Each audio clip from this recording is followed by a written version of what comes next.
And we're live. Welcome back. It's another special edition of Lucius Live here, Friday Night Blight edition.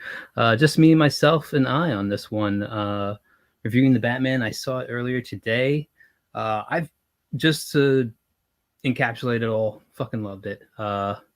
It was something I really was looking forward to after a trailer reveal at the Spider-Man movie, this last one. Um, and it didn't really disappoint me. Uh, 2 hours and 55 minutes went by really fast watching it, and I was worried about it. I think in pre-production, seeing some of this stuff go down. Costume design didn't really wow me. Some remarks from some of the actors, and there was that footage of like a stuntman who like tipped over on his bike. That was kind of embarrassing to see, but overall, it was a really good film. I'm not sure how this fits in with everything. It seems like ahead of the movie, they were tying it in. I guess there's going to be a new Flash movie, an Aquaman movie, a Black Adam movie, and I think this movie. Like they had four, I think, titles for the DC lineup. Looks like they're trying to cash in now that Marvel's out. And Warner Brothers pulled a fast one on us. Every movie up to today or yesterday, I'm not sure quite where it landed at, was available on HBO Max. You could watch it at your own comfort and leisure. And I think this was postponed just for that reason. And seems like the world events aligned to end most people's COVID panic and rules. And, it's kind of like the world is open. And funnily enough, when I reserved tickets on Fandango or something like that, one of those online ticket things, ticket prices haven't really gone up. I just saw gas prices shoot up 20 cents from yesterday. And, going to the grocery store, stuff's up. Movie prices aren't that bad. But great movie, worth a watch. I'm not getting into spoiler territory yet. I'll put up a big thing saying that when I get there. I'll go over the cast here, just because there were a couple kind of weak points, I think, in the acting department on this. And some choices I thought were a little weak too, in terms of like the design they went with. But overall, I really like the way they did the Riddler. Um, where he's like this, it's kind of like a GIMP setup, but I think it's actually tactical stuff. And he's sort of like the flip side of Batman in this movie. They both have aims, and they're both looking at being like vigilantes, except he's getting into the deadly territory of it. And that's kind of a running theme going throughout the whole thing here. But there is, going into this, the standout kind of flat acting of this is Jeffrey Wright here. I remembered him from Casino Royale, and I swear every time I've seen him, like I was like, I know who that guy is. I just can't quite place him. By kind of the halfway point of the movie, I was like, is that the guy who played Felix in the James Bond? And I looked it up, confirmed it. Yeah, it's kind of like he's overdoing the gravelly, heavy voice, everything. Like, this is a guy who should be in retirement. I guess the whole point was to have Gotham seem so much more daunting and grim overall, and it definitely goes with that throughout the movie. With the way they decide to shoot it and show it, it kind of seems like a old 80s kind of setting of New York, where it's kind of gritty feel to it. And let's see, standout was Colin Farrell. I would have never known that he. I remember reading something where they put him under a ton of makeup to make him look like the Penguin, and he was actually really, like, he was more like a Sopranos gangster guy, like uh, mob captain than anything. I didn't get your standard Penguin sort of acting, uh, character acting bit. There's not or anything like that. He wasn't small in stature. Like he was looking eye to eye with Batman.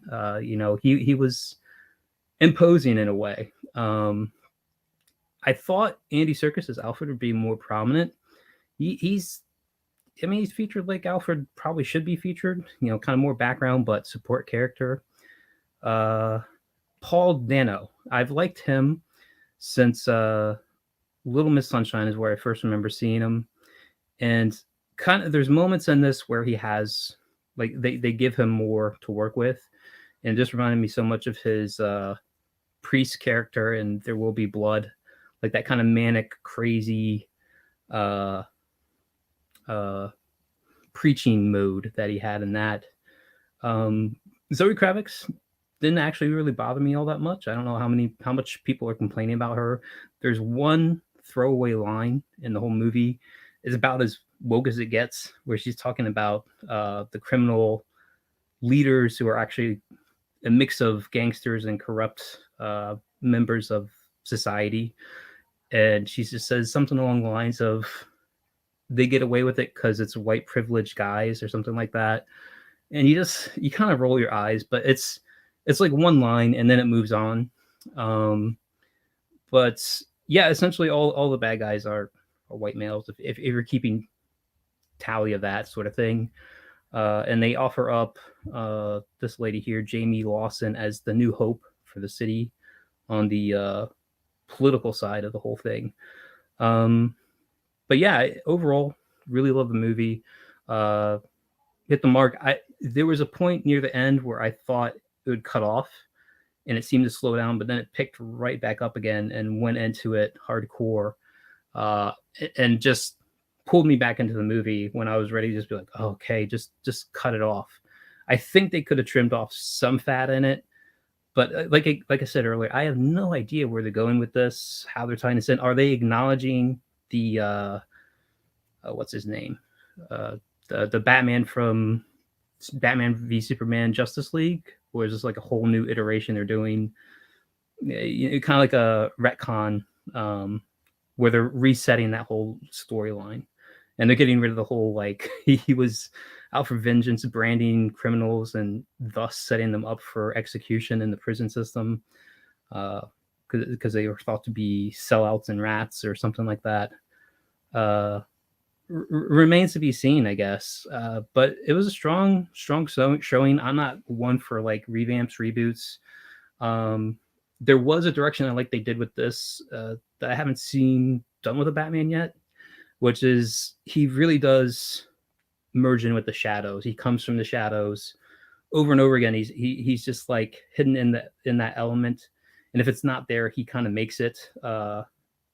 For the big moments, I think, in the whole thing, there's really cool shots where it's just like him in complete darkness, and it's only either the flare off of a rifle or light machine gun, I guess it was, when they're shooting him, or it's just him coming out into the light. It's just like he plays on the shadow element, and it's something that they allude to like early in the whole movie.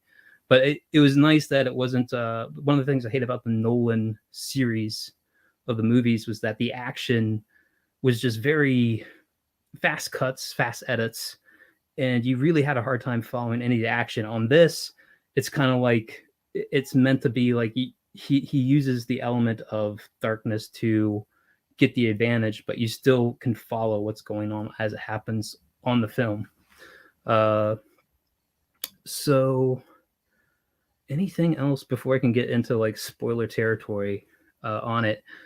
It's got a solid recommend for me. I think it's worth watching, or at least if you're not one to want to pay movie theater prices, it's worth a rental down the line. And yeah, the whole mascara thing, it works for what it is. Like he's essentially just like fresh out of costume or moving into like a more civilian look. So it's not just like, hey, that's the Batman looking to get into that place. It's like, no, it looks like a common burglar or lowlife trying to get into a place or just hanging around while he gets a chance to do things and then go back into suit. Yeah, I guess move right into spoiler territory. But oh shit. I was stuck on the IMDb page here. So we got fresh link. I'll give you the link. I'll give everyone a link, actually. Hello, Lucius. Be right back. At work. Christopher John. Hello, Luke. Let's see. Parkour. Was there parkour in the movie? Not necessarily. There is like like a swooping scene, and I'll get into that in the spoiler thing. hold on, Luke. I'll give you the link here, bud. Copying it, pasting it, and throwing it up in the comment section. Let's get into spoilers here. I don't know what more to say other than that. It's worth a watch. Let's do it. All right, links in the chat now. Anyone that wants to get in on it, get in on it, get on it. And for the thumbnail art, I threw that together in like 5 minutes. I listened to one of the tracks from the movie. What? Luke, if you want to get in, bud. And made it real quick. Here we go. Where's this? Hello? What's going on? Hey. You saw the Batman? Yeah. Saw? Yeah, man. Cool. How you doing, by the way? I'm great. All right. Yeah. Yep. Wonderful. Just absolutely stellar. Yeah, you've been playing Elden Ring, but we're here to talk about Batman. Yeah, I've been a good consumer this week. I got Elden Ring. I watched the Batman. I was stoked for the Batman. It was one of those things a while ago. I said it looks good. That one and the Morbius movie, I think that looks promising. But we'll see whether that actually pans out or not. I'm kind of over the Marvel set of movies. It's kind of a formula at this point. Disney. Ooh. Have you seen the movie? Did you watch the Batman? So here's the thing, Lucius. You've watched Batman, you've played Elden Ring. I have absolutely zero interest in either of those things. So what are you here for? I'm here to be your foil, sir. Okay. So is there anything probably a better way to put it is I'm here to ask you questions and you can answer them. I can be your prompt. All right. So I only caught a little bit of when you're giving your description about it, but what would you rate the Batman? I would give it an A. Like if people were like against like the whole superhero theme, I would say it's like a B movie or something like that. But I considered it A. Like it's lately DC's kind of turned it on. I don't know if you saw the Suicide Squad movie. Suicide Squad. The most recent one.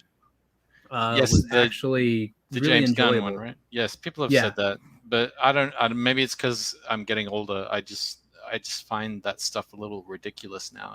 I think it's. I see it and I go, that's fucking stupid as fuck. It is overplayed.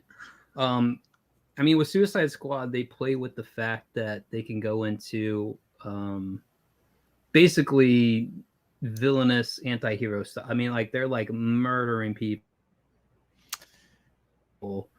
And beyond anything like a hero can get away with. So there's some elements of it like I guess you haven't seen it, but there's elements.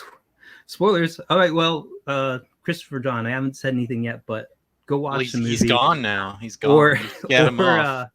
Or cut back to the beginning and just go over it. I don't know how much more I can just like beat around the bush. I'm not here to like waste your time too long. But if you got to go because you don't want to hear it, that's all right.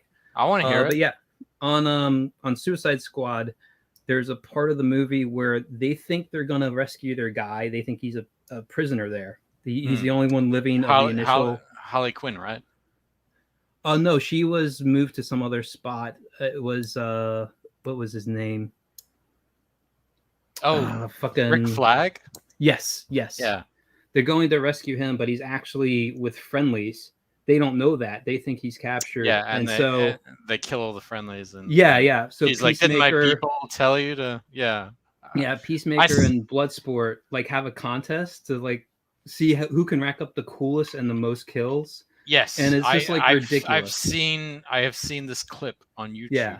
Yes. Yeah. But how does this relate back to the Batmans? Oh well, I'm just saying, like with that movie, they were able to do more that this typical hero genre can't do. On this though, I would say it pretty much floats the line. Although Now we are getting into spoiler territory. There is this awesome. I mean, it's for me, it was like the best part of the movie. There are a lot of like questions of like, okay, well, how did this, and this lead up to this point? But essentially, they're moving in on the Penguin. He's doing a drug deal, and he finds out that he's there, Catwoman's there, and they're both there for different purposes. But it's like the first reveal of the Batmobile, and like the Penguin takes off, and it's a little flamboyant the way it goes. But a little. Well, there's like a minute of him just revving up this car, and it's just like the Penguin's like sitting there for like too long. It's like, dude, you're looking to book it, go. And he's just sitting there staring at it like, what the fuck is that? You know, like, because you just see the lights of the thing, but he's revving it up. It looks pretty like daunting or whatever. He takes off, and then Batman gives chase, and they're going down the highway, and he's, you know, Penguin's like, come on, do what you want. And then he starts ramming them, and then like he's freaking out, and then he starts doing like crazy shit where he's going like down 3-4 lane highway with heavy traffic, or moderate heavy traffic, and he's going the opposite direction, and Batman's chasing him, and it's just like, okay, I don't know where. I'm pretty sure car accidents are one of the highest elements of like deaths, and I'm just like, dude, your whole not killing thing, you're kind of like screwing the pooch. Let him get away. You know where his club's at. You know where you can find him. You hunt him down later. Why are you giving him this chase where like you're endangering all these other people for no good reason? Well, and he is a young Batman. That's true, but at the same time, like he takes extra measures to not kill or hurt anybody, and so he's giving chase, and then there's a point where like the like it's just intensifying up. Like Penguin's freaking out more and more as they're going on this chase because he can't get rid of him no matter what he does. So at a certain point, he breaks to basically cause an accident. Like he moves into same direction traffic, and he brakes to cause an accident with, you know, tractor trailers, stuff around him. And one of them is a petroleum truck. And so the that big pesky scene, petroleum truck that's always seems to be everywhere. So everything's basically jackknifing, moving around, and it's just like, okay, like now we're doing explosives, a walking bomb or a driving bomb, and like it's kind of a jump the shark moment, except it's jump the explosion moment. Like there's two separate tractor trailers. So one's the petroleum truck that's exploding or about to ignite, and then the other one is like empty tractor trailer, and he uses that as a ramp. And throws on the rocket boosters, jumps over the thing. It's fucking awesome, and the whole thing. Like, dude, I'm telling you, it's just like, who would have thought? Like, coincidentally, a tractor trailer and a petroleum tank were just right next to each other. Set this up perfectly. But he jumps over it, chases him down, and then he crashes into the Penguin and does like 6 fucking spins, crashing and landing on the roof of his car. All right. And then you know, he just walks up to it. There are some things where I'm just like, dude, your Batman character, shouldn't you just say something to put people at ease and like make them not think you're like some spurg? Because it's like, if anyone talks to him, he just kind of just stares, like, and expects them to just like move along. I'm not here to talk to you. Yeah. Go on. It's part of his intimidation tactic. Because normally people expect, when they talk to you, they expect a response, and if you just don't respond, they don't know, they have nothing to go off on. It's just awkward, and like he plays Bruce Wayne pretty much the same way because he's a recluse. He never really goes out, and when he does go out for this funeral, and he's meeting all the same people he met as Batman. Like, it's literally the police, the gangsters are there because it's somebody who is like basically at the heart of the whole thing. And you see that members of society and the mafia or gangs there are all interconnected, and he's trying to. The Riddler is targeting. It's kind of like police, DA, like people that are in the system, but they're like helping facilitate the crime, like they're part of it. Yeah. And so he's there, like seeing all the same people, and he's like doing the exact same thing where it's like, Bruce Wayne, funny you're showing here. And he just stares at him. Like, he doesn't talk back. He doesn't do anything. Like, wow. It's like, how would you not, like, at least in the back of your mind, not to mention, like, Robert Pattinson has, like, one of the most, like, distinct unique jaw lines. Yes. And it's just like, how would you not pull that out? Like, it's the thing that you see, like, front and center at him as the Batman. Yeah. And then it's just like, how would you not just tie this together? Even, like, just a second glance or something like that, like a quick look, like you'd be like, well, that guy looks like the Batman, like, you know. Well, I mean, that's the same issue with Superman and his glasses, right? In a way, I would say though that like the Christopher Reeve Superman, he was never, and Clark Kent, like it was never too much one or the other. And it's just kind of one of those things where it'd be like, no, he wouldn't. And there's times too where like certain people, like you forget about them. Usually they're like in CIA or something like that, right? Well, like they have the most forgettable face you've ever seen. I don't think Christopher Reeve was that, but there's people where it's just like you would never know. You like it's just too ludicrous to think would be true or something like that. But yeah, people think it's like a thin thing until like you hear these stories of like Cindy Crawford goes to a department store and they literally act as if she needs makeup and all these, like they're selling it to her. They can't even tell, like she's like right there on the ad next to them or whatever. Yeah. Like, Yeah. Outside of the glamour or whatever. Yeah. She just looks like an ordinary person. More ordinary. Yeah. So let's see. So one of the things I didn't feel like really gelled with the movie, they work with this journal thing. Like it's one of the, I can't remember if it's the very opening. I think it is. Like it's a voiceover. And essentially, I'm just like, this doesn't seem very safe for the identity, the secret identity part of it all, where he's writing down like the fact that he's Batman and like what he's doing in a journal. Like he's keeping a journal. He's calling it like the Gotham Project or something like that. And it starts on Halloween. It's the night of the first murder. And, you know, the Riddler sets up this thing. He leaves a card for Batman, contains a clue with a cipher, which is also like part of a puzzle. And it leads to more clues, which is part of the bigger puzzle that he's putting on for the whole thing.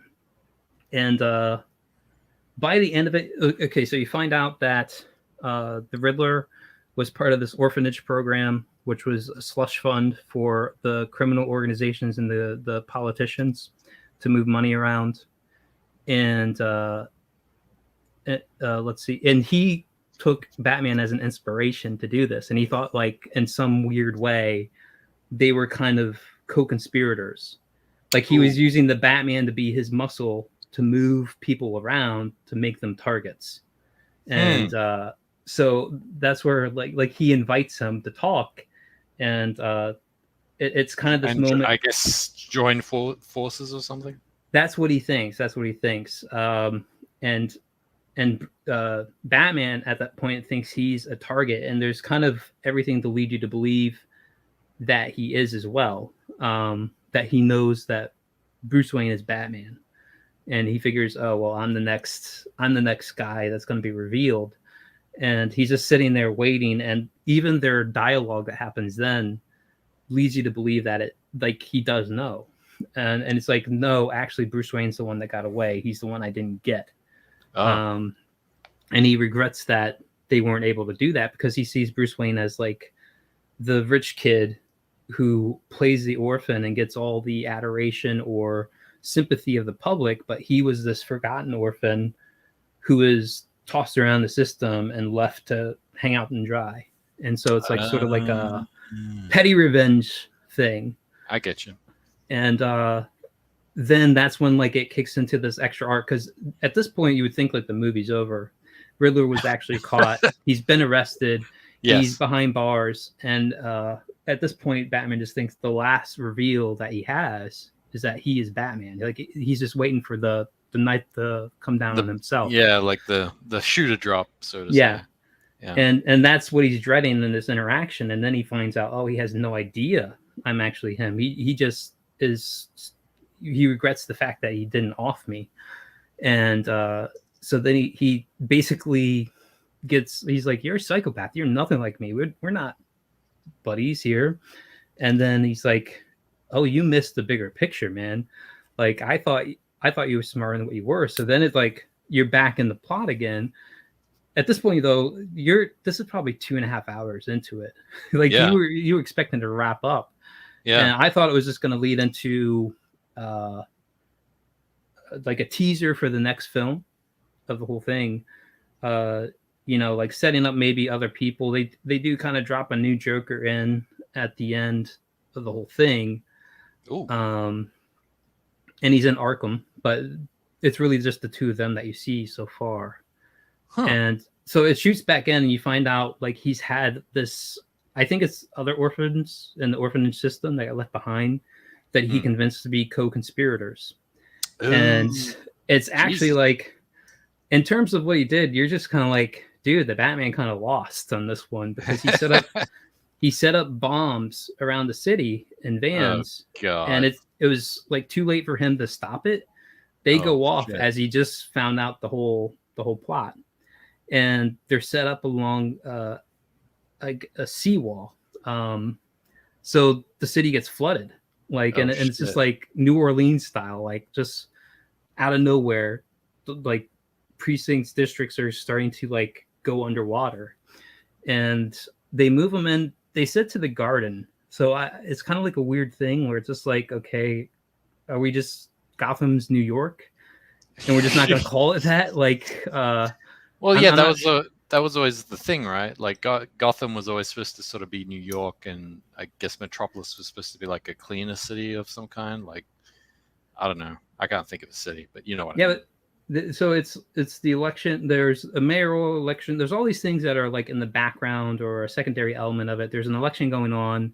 One of the candidates gets off. That's the start of the movie. But he's in this room surrounded by like Maroney bust, all this stuff. And I guess Maroney was one of the villains that they actually had in the Nolan films, if I remember right. I could be wrong about that. Maroney's an old Batman villain from like the animated series. I think he's recurring.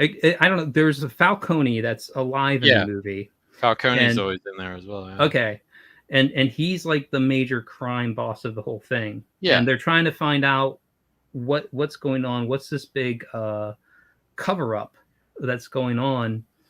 And the whole time it's like happening right underneath his nose, everyone's nose. Like he's interrogating the Penguin, and he literally watches the Penguin like take money. Like Catwoman's one of the server girls in his club. Yeah. She takes drugs from him, and she gives him money from the clientele in this club. Okay. And like Batman's there interrogating him, but he has a bigger mission. He's ignoring that for now, but that's all part of the whole thing as it's going on.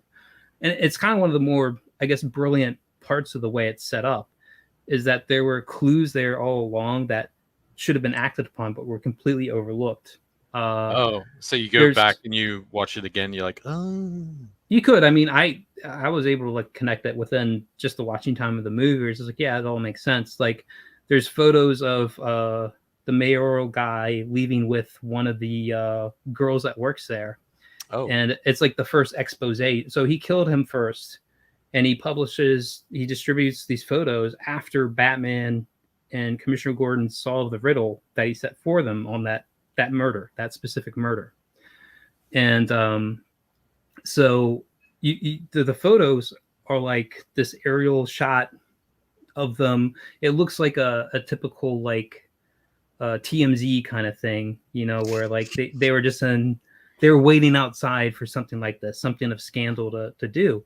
Yeah. Later on, you find out this guy's HQ was right there all along. Like he was literally taking the photos from his like his apartment / headquarters where he's running his entire operation. They find it at the end of the movie, and it's just kind of like, man, like that was like a clue presented, but they were too busy chasing his riddles and trying to find who the next victim was. Yeah. To focus on just like something that was upfront obvious like that. And it later becomes like a sniper point for him. He's waiting for them to drag out Falcone from the inside so he can shoot him. And that's where they arrest him after that. But it's like he planned on all of that happening. He planned on giving himself up. And that was for him to talk to Batman and just be like, basically setting himself up for, like, he thought they really were working together. Like, what are we going to do next? What are we going to do next? And he's like, no, wait, we're not working together. And then you get this other thing. So floods the city. Everyone goes into the garden where the new mayor is holding her like election victory speech and celebration and all that. And she's essentially letting people in because it's one of the stadium itself is like somewhere that's safer. It has higher ground. So like when the floodwaters hit, they're not drowning or whatever. And come to find out, like he set up all his co-conspirators to be snipers, like in the rafter or in the lighting scaffolding and stuff. All the other orphans. Yeah. Well, I assume that's what it was. It's not directly said, but it seems like it's like he convinced them, like, we were left behind by the system. Let's get back at the system. Or it's just very hardcore followers, but it's not really explicitly said where he picked them up, where they came from, all that. And so, I mean, this is like where like it re-engages you all over again, where it's just like, all right, he lost on the front, like the city's flooded, it's in chaos, and it sets up like what's to come in the future films. And I'm guessing it's going to be like secondary stuff. And like I said at the start, they have like a lineup for the DC films. And I'm guessing it's going to be like a major part of it is like the flooding of Gotham. And so he has to go in and basically take him out. And I'm like, every time he goes into these situations, it's just like he really is risking it, like either his identity or his life to try to like save people. Like he does really have like the heroic vibe on that. Like there's a point where he's trying to stop a bomb from going off, but it's attached to the neck of one of the victims. Shit. And so it's just like the guy needs to confess to his crimes and his connections in order for him to unlock the bomb around his neck. Wait, how does that work? So Look, full spoilers. He waits for the guy in his car. He's one of the members of the club. He waits for the guy in his own car, and he bludgeons his victims. So he hits them in the head with like a metal object. Okay. And then as they're unconscious, he either kills them in that act, or he like takes advantage of their being unconscious, knocked unconscious. He duct tapes them up. That's like a standard thing he does. But it's like a lock that he puts around, like a bike lock kind of thing around his neck. It's formatted to go around his neck.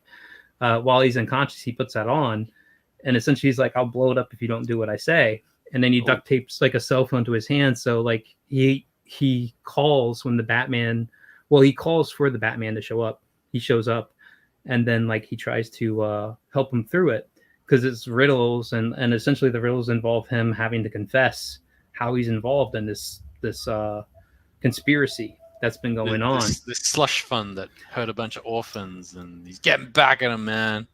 Yeah. I feel like the Riddler is the real hero of this film, I think. And so, well, he considers himself the beat. He's just on the other side of it. Like he's willing to kill people to get to a true justice or whatever, get back at the world. And so he puts himself like front in danger, like where he's just like, just say it, save yourself at this point. I saw one person show up. I'm in complete spoiler territory, just so you know. Oh, more people. I do have I saw the eyeball went up one. Beginning of the video. Yeah, that's me, dude. Spoiler. That's me. Oh, okay. So yeah, he's basically like right there front and center for the bomb to go off. It's not like a huge explosion. It's just enough to basically kill the guy. But it does knock him out. And then he's taken by the police who were this is at the funeral. He's taken by the police and he's kind of taken in. And it's one of those things where it's just like, why wouldn't they unmask him? do anything in that time? Like, he was knocked out at this church cathedral and they transferred him back to the police HQ. He's in like a holding cell interrogation room. And essentially Jim Gordon is the only guy on his side. And his influence is the only thing that protects him. Wait, hold on. I got lost. So Batman got knocked out? Yes. Oh. Yes, it's just him and this guy who has the bomb around his neck.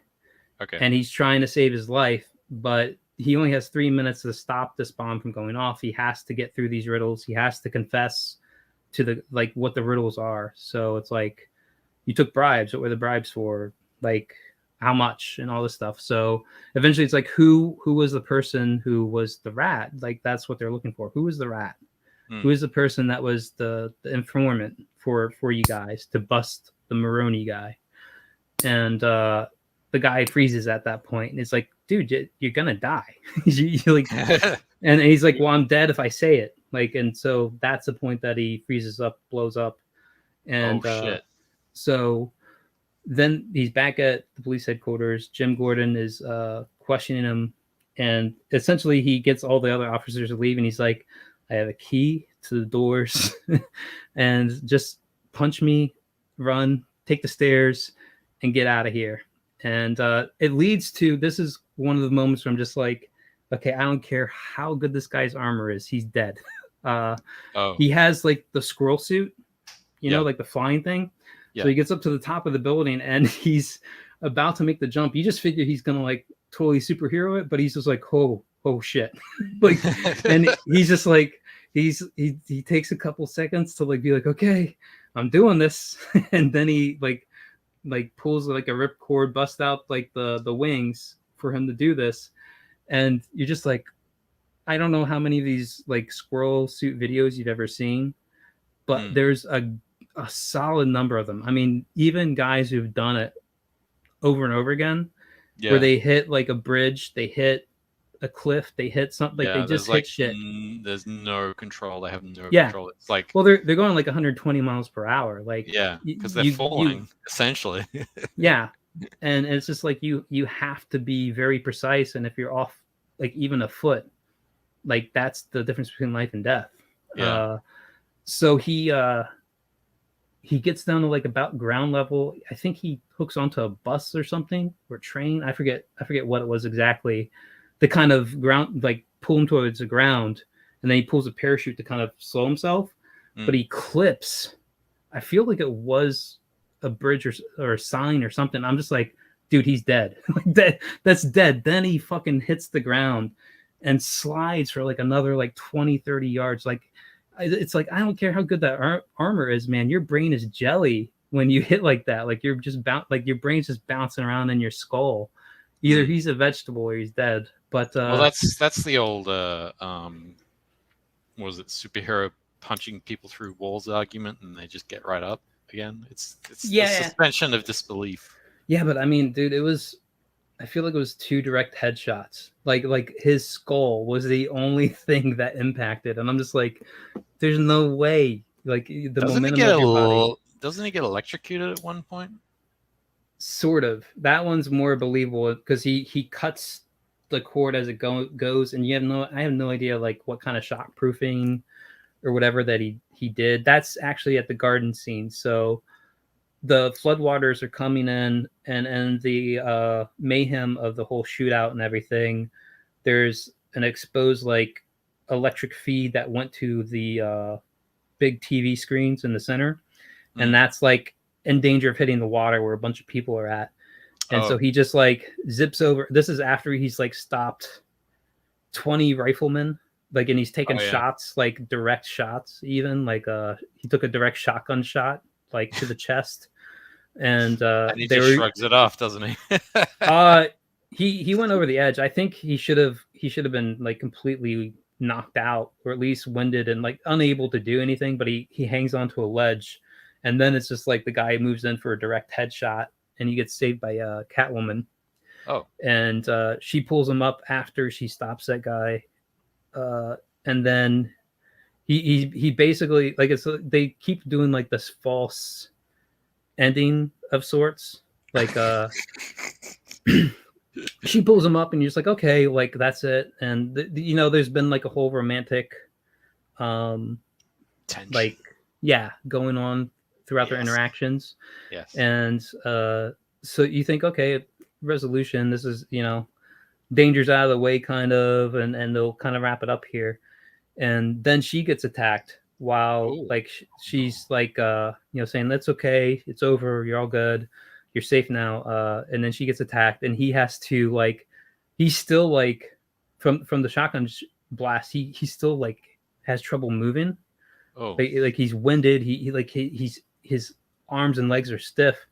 And then he just injects himself with like adrenaline or something, dude. He gives himself like a booster shot right there. And like he gets up, and then he just starts like wailing on the dude. Like, they play with the fact that like he himself was at the edge of going over the edge the whole time. Yeah. Well, that was always kind of an aspect of Batman, in that, he was kind of a little insane himself. You know what I mean? Right. And so he's caving the dude's head in, basically. Like he knocks him down, and then he like, it's just like ground pound. Guy is like defenseless. It's like a UFC fight where the ref never comes in to stop it. Yeah. And then like Jim Gordon and them, they stop him from like killing the guy. But yeah, that's when the electric wire thing happened. So he's been shot at. He's been at his limit. And then he's just like flies over, and he has no idea, like, when he gets on this thing, whether or not he lives, I think. And he just cuts it with his like batarang thing, which is just like his chest symbol thing that he can remove. And he falls into the waters. They don't really play with like that element too long. Like, does he not live? He basically surfaces right back up. And then he's led to be like this hero. Like, the people even are wary of him. But he like the entire place is in darkness. Floodwaters are rising. People are underneath debris. And then it's the scene with the flare. He has a flare. Yeah. And basically that's kind of end of the movie there. Like he's that's the end of the movie. Kind of. I mean, like they have like National Guards coming in. City's coming back. Him and Catwoman go separate ways, and then you have Riddler and the Arkham Asylum, and talking to the Joker, and that's the end of it. And there's one of the riddles. I guess I always look up, like, once the credits start rolling, is there a post-credit scene or not? And so essentially one of the riddles was a website. And you can go to this website, and basically it'll be the same website that was from the movie where he was talking to the Riddler. And there's something like what was it? Winged Rat. It's Winged Rat in Spanish. You can look it up. Post credits Batman. It'll give you like that website. But I'm not gonna watch the movie, but okay. I think it's worthy of watching. I understand where like people are just over like the whole superhero movie, but I feel like this was a refreshing look on it. Well, the thing, I mean, you're younger than me, Lucius, so you weren't. Not by much. Yeah. Well, but I mean, this is like the third. Have you seen that meme with Dr. Manhattan saying, the year is, I think, 1985, and it's a dark, gritty Batman film. The year is 2002, and it's a dark, gritty Batman film. The year is 2022, it's a dark, gritty Batman film. It's like, it's always going to be there. Like, all these directors are always going to try and out dark and out gritty each other. It's like some kind of arms race in a dark and grittiness, or one-upmanship. I don't know, one of those. Arms race, arms race of grittiness. but yeah, I think I can see where people are like thinking like this is more emo. He definitely I guess if I had to rank it, what was his name? Michael Keaton would probably be the most weakest looking Bruce Wayne Batman. Then it would be Robert Pattinson. Like in this, like I would say it's like he's in shape, but I don't believe for a second like this guy could pull like a 200-pound person up or whatever. He's a young Batman, right? And he's just at the start of his career. So, and then there's the what's his name? Isn't Commissioner Gordon like black in this?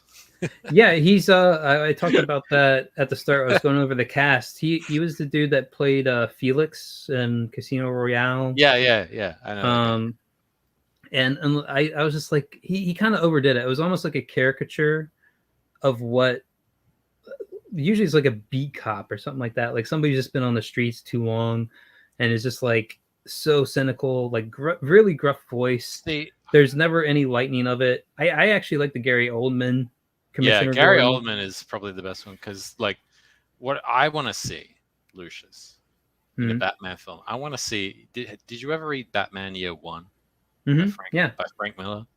Like that Batman, well, at least that story. It was called Batman Year One, but it was about two people. It was about Batman and Commissioner Gordon, and how they lived like these two sort of separate but parallel lives, and they kind of would always meet at these important moments. I want to see that film, and the Gary Oldman one was probably the closest one to that. Yeah, that was very heavily influenced by Year One. You could see it, like the bats coming in and everything. A little bit. You always see little bits and pieces of Year One, and I can see little bits and pieces of Year One in this one as well. I also see bits of like the Arkham Knight series in there as well. And I guess that's kind of what pisses me off about a lot of these directors is that they just kind of like, I guess, look at a bunch of stuff that's already been made about Batman, and they go, "Oh, well, I like this. I like this." It's like a shopping cart for them. Yeah, I don't really mind. They go around and they pick the little bits and pieces, what they think are the best bits, and they kind of put it all together. And they go, "Look, I'm a genius." I'm for it. As long as they pick good stuff, I'm all right with it. One of the things I hate is when they try to be too original with it. When they try to go too outside, it's like, no, don't stray too far from what the core story was. One of the things that I'm actually like, I can't explain it fully. I can't articulate it fully, but I'm a big Superman fan, and it is just the worst thing to see like movie after movie just fucking fail. I guess the original Superman movie was as good as it got, but I hate the whole Lois Lane, can you read my mind flight scene thing, and like the fact that that was the original Christopher Reeve. Like he goes to like talk to Lois Lane, give the interview, and then they fly. Like, and he's literally holding her by her fingertips. Well, he had a lot of weird powers that were never canon anyway. So. There was, that was, I think, more the second movie. Well, but laser brick vision or something. Oh yeah. That? Shoots blue lasers and bricks like form on the Great Wall of China or something. Yeah. But she had that whole like voiceover thought, like that monologue she had as they were like flying through the air together that night, and it was just like, oh, like this is killing my want to be watching this right now. And it was a really good film. Like a lot of those effects still hold up today just because they put so much fucking money behind it. Like the flight scenes and stuff, like the way that they lit it, everything, it sells perfectly. Like when he's flying around the city and stuff, like it looks like, it looks like a guy flying through the air there. But if you know how much money they sunk in to make that happen, it's like ridiculous. Whereas now it's just all CGI. It's like nothing to make a shot like that happen anymore. So it doesn't wow you, but from a 79, if you can get the right shot, it can wow you. But I get what you mean. People are so used to sort of like that spectacle now because it's been so overused. Yeah, and there were like cheesy elements of it, like there was like the introduction thing of the whole thing, where it's like a voiceover about like the Superman character and all like there's things that are just like kind of hokey cheesy, but I think that's also part of the whole truly like part of the superhero thing. Like it is cheesy. It is when you try to be too real with it, it falls apart. It becomes the Watchmen. It becomes those things because it just doesn't work like grounded in reality. Actually, Snyder pulled off Watchmen. He actually pulled it off. Well, he pretty much. It fell apart at the end. It fell apart at the end, but you know, whatever. Although I do think it was a better plot element. I forget who was saying it. I think it was Cecil. Cecil and Ethan were talking about, and Cecil really liked it. And I agree with him. I think it was better that Dr. Manhattan was framed for the whole thing. Like that way, that makes way more sense. It's like, how do I get rid of this element? I first fuck with his mind, but then I make sure that the entire planet wants nothing to do with him because they think he was the guy that did this shit. And it makes sense because he has those powers and they know he has those powers. But I don't mind. I love the comic book and I don't mind. Like there's things where I'm just like, I don't care what they do because I'll always have the original. And I think like that's one of the great comic book works ever. Like it's one of my top. Just because it's so brilliantly done. I don't know if you've ever gone through like there was a site that had like the annotated Watchmen where they were like referencing kind of every literature thing or the way like things overlap or how they repeat the motifs. I think that was like ages ago, wasn't it? It's been up for a while. I remember looking through that in like the mid 2000s, and I'm sure it was well established before that. But it was like a growing thing because Alan Moore like pocketed all these different references, and him and Dave Gibbons both like worked over like the stuff. So it was like repeating imagery, references to itself, references to a previous chapter. If you look at the Rorschach issue where he gets revealed. Like he actually is revealed before the reveal. Like if you look at the background and the panels, like you see him like get the drop off. Like at the he's there at the funeral for the comedian. He's everywhere. Yeah. Man, these fake accounts, they keep showing up. Oh, they do. Oh, there we go. Yeah, that's another one. What? Yeah. Holy shit! See, I want once again. I'm gonna do this throughout the whole stream, Lucius. What's that? I wish they would make the Superman film based on Superman All-Star. Yes, that is actually my favorite Superman story. Like the Grant Morrison All-Star. But I feel like, I feel like Henry Cavill would be great for that role, and I think it would be a great way to sort of like end his run on Superman. You know what I mean? Because obviously at the end, like Superman's like he's obviously dying because he's overdosed on solar radiation. And so his body's converting to pure energy. And that was such a brilliantly written. I know, right? It's but the thing is, like I don't know how I feel conflicted that The Rock is playing Black Adam because I think The Rock would have been an excellent Lex Luthor. You know what I mean? From from All-Star where he's like jacked and that was the thing. That was the whole thing about Lex Luthor was so jealous of Superman, right? Because he'd created this empire, he created all this money, he was rich beyond anything, and he could do whatever. He was almost like the not quite the anti-Batman because he never like put on a costume and went and got justice. He was too narcissistic and had too much ego. And so, along comes this guy, from Kansas. Well, he doesn't know he's from Kansas, but he can do everything. Well, he's born great, and his whole thing was like, great. I made myself great. Yeah, like, so it's just you can see it's like this strange love-hate relationship that Luthor has, or he's projecting onto Superman. Well, even like, and that's one of the great things in the thing is like Superman's like, Lex, you could have been greater than me, but you just chose not to. Like he went down this other road. And so I would have thought, The Rock would have just been perfect because obviously that's one aspect of Lex Luthor. Like he's always at least in All-Star, he's always working out because he wants to be Superman. He so wants to be Superman, right? But he lacks that one thing, and it's not the superpowers. It's that Superman is He's a decent guy. He's trying to do the right thing and help people. Right. So that's the Superman film I want to see. Like Christopher Reeve and The Rock, just kind of like you see these two massive. Henry Cavill, you mean? Say what? Christopher Reeve. Yeah, Henry Cavill. Sorry, yeah, Henry. Yeah. That would be. We could resurrect Christopher Reeve. Come on. That would be cool, and I wouldn't mind. Like the whole he's Samoan. Like I think The Rock could pull that off. Could work. Totally work. Because I mean, look, you look at The Rock. He's got like, all these tattoos. He would be like I guess he would be like a modern take of sort of like Lex Luthor as sort of like this super, I guess, sophisticated sort of like CEO. You know what I mean? The one thing that The Rock has like in droves is charisma. Yeah. And like you would think Lex Luthor would too. Like the guy who is able to like rise to the top and become like the spectacle, like in at least the comics, like as a tycoon or whatever. Yeah, he is as a tycoon, exactly.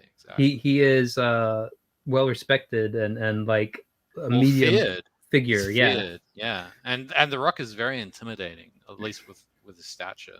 The other thing, like I would be okay if they just completely ripped it off, is the Superman animated series or the World's Finest. Batman, Superman. They could just directly rip that off. It's like, this is your storyboard. Yeah, shot for shot. There you go. Just make it, guys. It would be great. Like update it so it's out of like some of those 90s elements. And then Batman's like saving Lois because there's like a robot trying to kill him. Yeah, dude, that was. I mean, Bruce the Tim crew, like they just fucking knocked it out of the park in that era. Like it was just great stuff. There were some duds in the mix, but overall, really, really good. I really loved their Brainiac from the Superman animated series, where he was the AI system of Krypton, and for self-preservation, let Krypton just die so he could live on, and his whole mode of being was just to collect knowledge, and that was it. Like, civilizations be damned, and in fact, knowledge is even more precious when I destroy the civilization, because I become the only possessor of that knowledge. Jesus Christ! Yeah, and oh no, go ahead. I forgot what I was going to say. Yeah, but essentially, like that's a character I don't think they've used in the movies at all, or even hinted at. And it's just like, not only that, but it's also, what was brilliant about it is that it was also from his home planet. It's like there's this element of his planet that is literally wiping out civilization after civilization, and it's sort of like you're the last living Kryptonian. You're the only thing possible, or you're one of the only living things that could potentially bring it down. It's kind of like the last thing you should do. And not only that, he was responsible for your father's. Like, there's so much tied into it. It's just like he killed your father, basically. Like, your father was the only one who knew about this and saved you, and now you have the power to like set it all right. But yeah, that's one of those things where I'm just like, they could have just fucking rip it off. Just rip it off. Like, DC they can't. owns this shit. No, they've got, their egos are too big, dude. They can never do that. Well, they could. Well, that's the thing, how Hollywood works, right? Like Hollywood sustains itself by stealing from better artists and making sure that they aren't acknowledged for it or given any kind of reward for it. I guess and that extends to a lot of the directors as well. Like they, it's what we talked about before. They saw a little bit of Year One, they saw a little bit of the Arkham Knight series, and they went in with a shopping cart and went, oh, I'm just going to take all these and smash them all together, and now I'm a genius, guys. They're the ones that get paid. They're the ones that get paid the big bucks, dude. Mm-hmm. Or they have no idea about what's going on. Did you ever listen to the Kevin's, like, before he became a crybaby bitch, Kevin Smith, Evening with Kevin Smith or something like that, his interviews. Oh, and he talked about like John Peters, who was like the producer on the Batman films, and he was like supposed to be producer on the. I remember this story. Yeah. Like, he's just like, no cape, no, I don't want him in that suit, and like he's like, it's too faggy or something like that is what he said, and he's like, and he's not flying either, and it's just like, the first thing people think of with Superman is he's flying in the cape. Like, this is iconic stuff about Superman. You just want to throw it out, and he's just like, and Kevin Smith is, for all his faults, he's great at telling a story, even a mundane one, and dressing it up in entertaining fashion. I think from that era, he was still entertaining. It was kind of the only talent he had. Well, here's the thing. I never really liked what Kevin Smith did and sort of what he was about. I will say, all right, look, I will say this. I will give him credit for this because I have seen those when he's given those talks talking about, when he was shooting that documentary for Prince and right. Yeah. On his estate.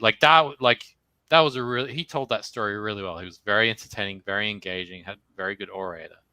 But that's probably like one of the few exceptions that I'll give him a pass on. Everything else, it's just like no. I don't think he's like a great director. I don't think he's not. I don't think he's a great writer as a writer, but like he's good with dialogue. Like he can talk his fucking ass off. Yeah, well, but I mean that's all those people who succeed in Hollywood. All they're very good at is talking. Talk. Oh. And in talking, they're very good at telling people what they want to hear. Right? They're very good at being able to gauge, well, if I say this, then they'll give me what I want. But going back to what we were talking about before with Superman, I remember what I was going to say. Go on. What I wanted to see in a Superman film, and tell me if this sounds good or not, Lucius. I would have thought it would have been really cool if they changed up his origin story a little bit and have Krypton be a prison planet. That could be interesting because they have the Phantom Zone. Yes, so let me lay it out. All right, go for it. So the Kryptonians. Actually, you know what? This is really dumb now that I'm thinking about it. But I'll just say it anyway. So the Kryptonians, they have the same powers as, same kind of powers as Superman, right? And of course, their one weakness is kryptonite, which can only be found on the planet of Krypton, right? And so they've conquered because they're all basically a race of Supermen. They've gone out and they've conquered all of these systems and everything, and it's a Kryptonian empire. And so the Guardians, right? Is it the Guardians who do the Green Lantern Corps? Yes. Yeah, they are. So the Guardians are like, this ain't good. We don't like this, right? And because obviously kryptonite is green, they go, you know what? They form the Green Lantern Corps to basically stop the expansion of the Kryptonian Empire, and basically imprison them on this one planet, Krypton, where their powers are sapped and they can't escape, right?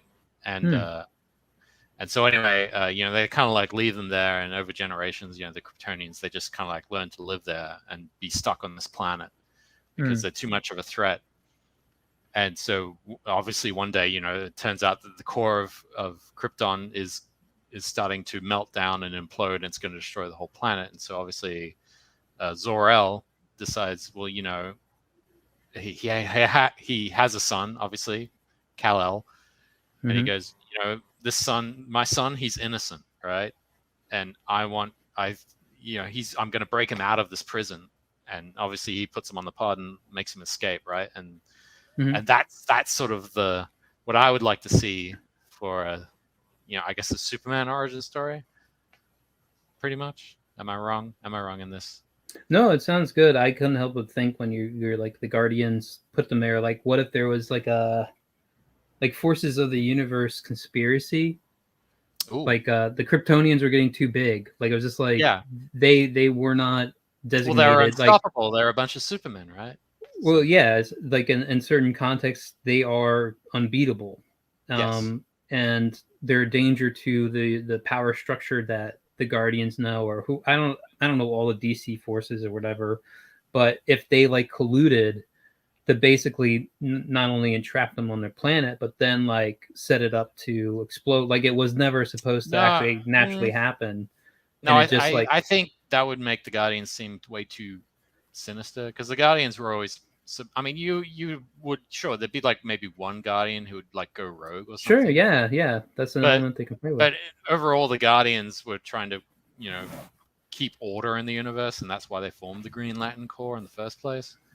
I think it would be, I guess, from a storytelling standpoint, where you're not going to be like hating the Guardians at the end of it.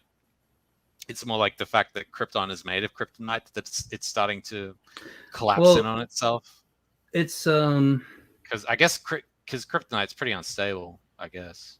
Well, I'm just making up shit now. and the lore, I think, of Superman, Krypton wasn't kryptonite until Krypton exploded, and that was like kind of what irradiated the planet rock or whatever. It was like the explosion. I believe that's how they put it, because otherwise it's just like Kryptonians were living around death. I don't remember anything where like it was an element in their. Well, I mean, but that's the point.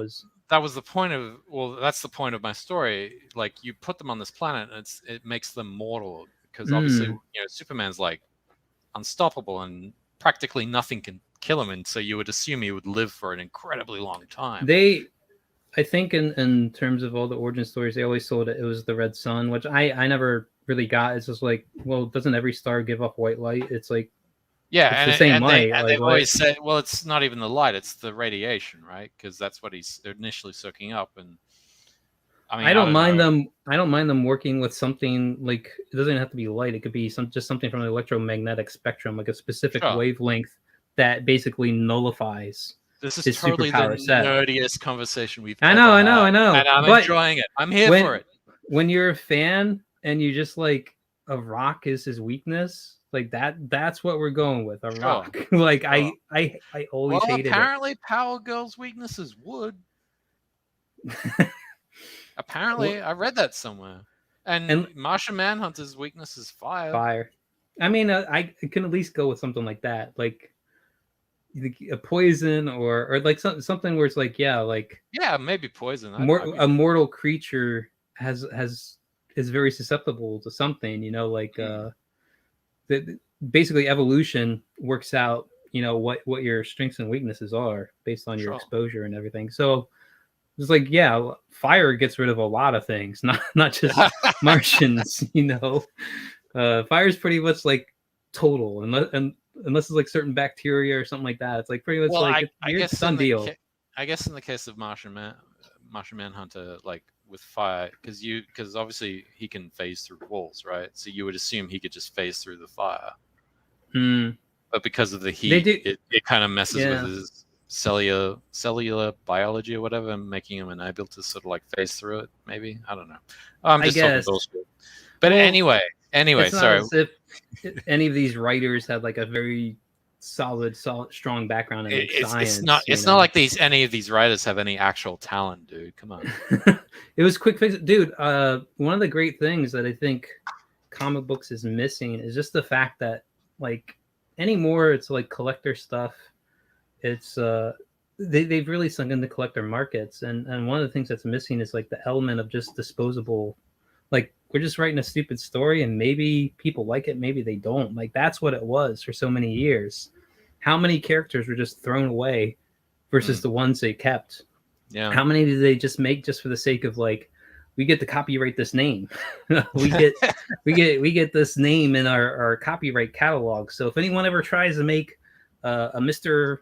Phantasmo, we got that down. Like, they were doing that. Like, they like, when it was exploding, that's part of it.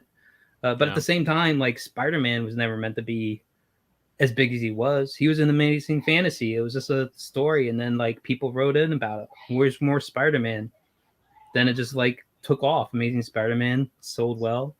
Now he's a staple. But how many things were just thrown out? How many Amazing Fantasy books or whatever were made before like it became that character's book or whatever? I get you. Yeah, I get you. We kind of went off topic. Is there anything the Batman related? Yes. That you think you have questions about further? You pretty much covered inquiries it. About. You basically covered it. You're very thorough in your retelling. Yeah, I spoiled the shit out of that movie. It's fine. I don't really give a shit. But I know you don't. But that's why I had spoilers up in big fucking letters, so no one could bitch about it or like. So Andy Serkis plays Alfred. Mm-hmm. What's the big revelation, like, from the trailer when he's saying, "You lied to me, Alfred"? Oh, Paul Dano is the Riddler, obviously. All right, let's Paul Dano. Let's pull up. I kind of like him. I like him, but I did say his character here, like when he gets the monologue time. Like it's just like from There Will Be Blood, where like he has that scene where he's diminishing Daniel Day-Lewis's character, you know, where like he's making him confess, and like he's turning it up, ratcheting it up big time. Like it's the same thing here. How soon before Paul Dano is accused of sexual harassment? I don't know. He kind of gives me more. He kind of gives me more potential pedo or pedo. like, yeah, you know what? I see that. I can see that. Yeah. But I don't want to say that. But you know, if I had to like by face characterize it and like call it ahead of time, that would probably be my guess. But I have no evidence of that. I don't know. But I like him better when he's understated, when he's just like talking normal. Yeah. And there are portions where he's like that. Did you ever see Swiss Army Man? No. Yeah, he's exactly. Is he good in that? Yeah, he's actually all right in that. I didn't mind him in that. I mean, like Paul Dano is like one of those actors who's I'm kind of torn between wanting to punch him and sort of like shake his hand. You know. What were we just about to talk about? Elden Ring. No. Alfred. What do you? Alfred, yes, the revelation. Why did he? Yeah. So, part of it was, at a certain point in the Riddler's thing, Bruce Wayne was targeted, and he finds out as he's Batman and he's on the case, and Alfred is actually the one that becomes the victim of the. It's a explosive that was sent to him, and Alfred opens it up and sets off the explosive, but he does throw it away before it has the chance to actually explode, and he ducks behind a very sturdy desk as it explodes. So he ends up hospitalized, and that's where he's questioning him. And in that time, he's just like, well, wait, why was I a target of this? Because it was about, like, his clue was sins of the father. And he's at the orphanage, and this is part of like the Thomas Wayne Foundation or something, or the money put forward was proposed by Thomas Wayne, who was a mayoral candidate, mayoral candidate, and then he was killed. And it's found out that Martha was had psychological issues, was in and out of the mental hospital at Arkham. It was buried, and then some reporter found out about it, and he tried to pay off the reporter to not reveal the story, and they wouldn't take hush money. So then he talks to Falcone, who he had saved his life. I guess he was still a doctor in this universe, but he talks to Falcone saying, like, I'm at my wit's end what to do. And then it turns out Falcone kills this reporter, and the story is never released. Whoa. And so it's assumed that Thomas Wayne set up the hit. Yeah. But he did not. He according to Alfred, it was like he did not do that. That was Falcone's take on the whole thing. Have your father in his pocket moving forward. And your father was going to go to the police and confess everything that happened, and then that's when he got killed. And damn. So it was just like I mean, they really play with like the mixing of like all these people and everything. Like it's really well executed on that front. But yeah, that's what it's about. Alfred had spent his entire childhood saying he's a good man. You know, it was a tragic accident, and they never really say, like, it's never clear. Like, did Falcone do it? Was it happen? Just a criminal that came across, like the original story was. He's just a thief. Looking Joe to get Glass or something. Joe Chill, Joe Chill, or whatever. Yeah. But yeah, they make it out to be like, yeah, no, he was about to be taken into the system, but he wasn't going to go along with it, so he got killed. Also, I don't know how deep you want to go on spoilers on it. There's one other one I don't think I've touched upon yet. Oh. But yeah, like any other questions you have about the Batman? Any things you're wondering about for it? Is he gay? No, but you could think it. I don't like. I mean, they definitely. Here's another question. What are his pronouns? The Batman. And Batman. Yeah. Bat and man. I want to be called the Batman. Yeah. No, they don't really get into too much woke territory. Good. Catwoman, like they're like, oh, she's bisexual or whatever. Like she starts out with a girlfriend that ends up. Oh yeah, but that was in year one. That was also in year one. Well, that was like a kid she took in. Like they were prostitutes or whatever. They were working in the red light district, and she was just kind of taking that girl under her wing to protect or whatever. But obviously, yeah. Well, they essentially like she's in a romantic relationship. It's the girl that's taken in the photos with the guy that's first killed, and so she's freaked out. And then she's heard too much. She knows too much. And Catwoman's just trying to like get her the fuck out of there before anything goes down. But then she disappears. Then they find her dead later on. But she has a thing for Batman. You know, she kisses him 2 or 3 times in the film. Oh, wow! And then they part ways. So it's kind of like and then she like gives him some head. Bat head. They didn't show that. Maybe in the porn parody version of it, they will. Well, wait, wasn't there a story where Robert Pattinson and her like had like did the dirty on the hood of the Bat car or something? I heard nothing about that. Yeah, I did hear this. This is look it up. Look it up. Good for him.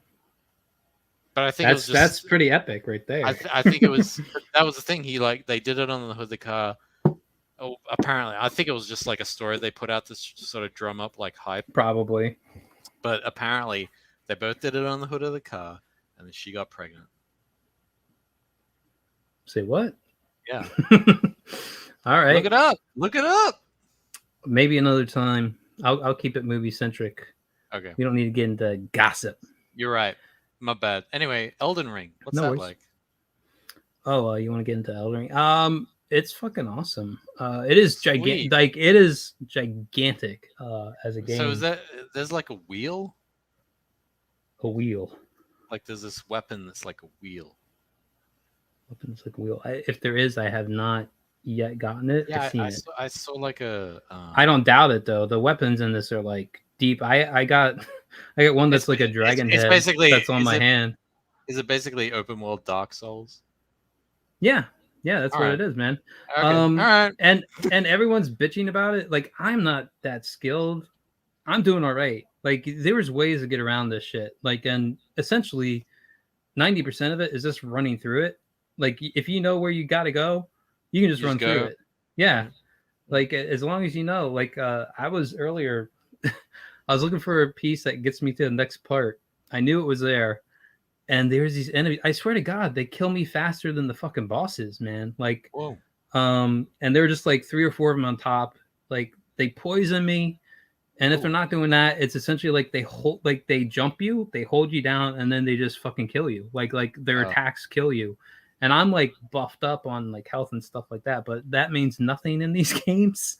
And it was just basically how's it have you played Bloodborne and how's that compare to it? I have not played Bloodborne. I've heard though that there are ways where there's a guy, his name's like Scumbutt or something like that. Okay. He has a bunch of he analyzes the rank up systems, and he's like, this seems broken. There's a bunch of people who are like, they're broken elements. So I'm like, this game is so brutal. Who cares? Like if something works in your favor for once, like you can play it hardcore if you want to play it hardcore, or you can try to cheese it. You know, I kind of feel like that's a way, like everyone that's just like, there needs to be an easy mode or medium mode or whatever, like difficulty settings and all this other stuff. It's like, no, like you can figure out a way to basically cheat the system the way it cheats you. Like enemies can fall off a ledge and die. Just the same way you can fall off a ledge and die.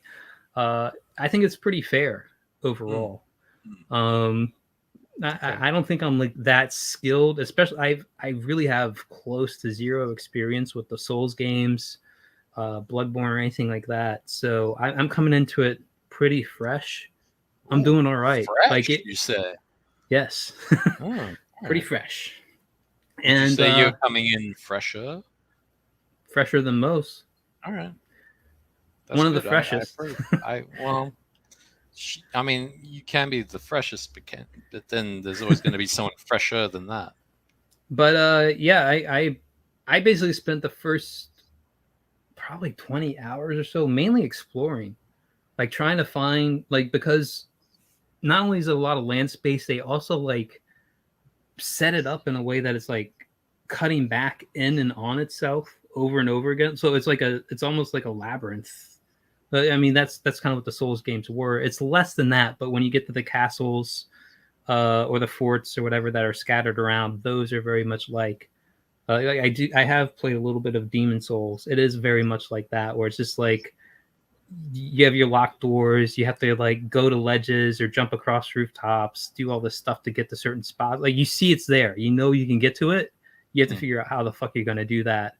And sometimes that means you just have to fight your way through a mob of like the worst things. But if you're set up, I don't even think you have to be ranked up too high. You just have to know like what will kill them or how to deal with them. They've given like this new, I believe it's brand new summon system where like you bring up these like ghostly counterparts to like the actual enemies in the game, and they'll be like on your side. So like if you get into one of those situations where you're just swarmed, you just bring them up, and it's just like they take some of the heat and they attack back. Like, so it makes it like I feel like that's like a crutch to get you through those moments. Like you're not just having to rely only on your ability to dodge at the exact frame you need to dodge at or whatever. I mean, there's still insta kills. I was just before the stream, I was trying to try my hand at one of the bosses, optional bosses in it.